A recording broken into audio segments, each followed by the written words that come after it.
Hi there. I will be doing some short, under 5 minute theory exercises to keep our musical brains busy during this time. Today, we're going to talk about a major scale. We've all probably heard that set of words before, and we know that it sounds like this. And we know that there are solfa words that we sing. Do, re, mi, fa, sol, la, ti, do. However, most of us haven't taken the time to realize that it's actually a formula to the major scale. So if I look at the keyboard, you'll notice that the notes go from low to high. The note I started on has the letter name C. The musical alphabet goes A, B, C, D, E, F, G. A, B, C, D, E, F, G, and continues as we go up and down the scale.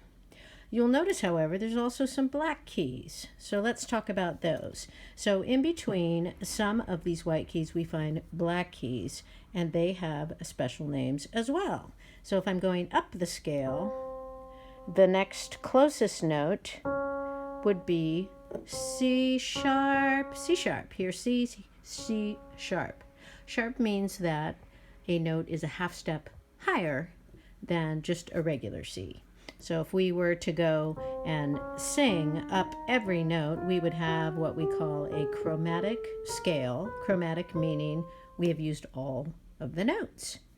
And so the letter names for those would be C, C sharp, D, D sharp, E, F, F sharp, G, G sharp, A sharp, B, C. And I'm sure you've all seen also in music books, there's something called the flat, right? So just like C's closest neighbor is C sharp, if I go backwards, it's called a flat. So for instance, this note D, here's D, D sharp. If I go the other way, D, D flat. Now, you might say, wait a minute, we just called this C sharp. Well, guess what? They have two different names depending on how you use it in a song. Sort of like the English words there, and there, all spelt differently and mean slightly different things but sound the same. The musical name for that is enharmonic. So this note is C sharp, and the enharmonic equivalent would be D flat. Whew, I hope your brain's not too full. So that explains the note names. Now, to figure out how do I know what pattern to play as I go up the scale so that I get the set of tones that our ears are used to hearing for a major scale.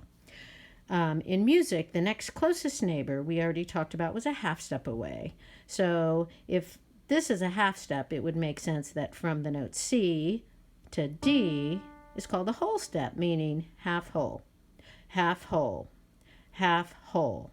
That would be all whole steps. You'll notice that if I play just the white keys from C to C, I get this pattern of whole, whole, half, whole, whole, whole, half. So a major scale, no matter what note I start on, is always going to be a pattern of whole, whole, half. Whole, whole, whole, half. Say that with me. Whole, whole, half.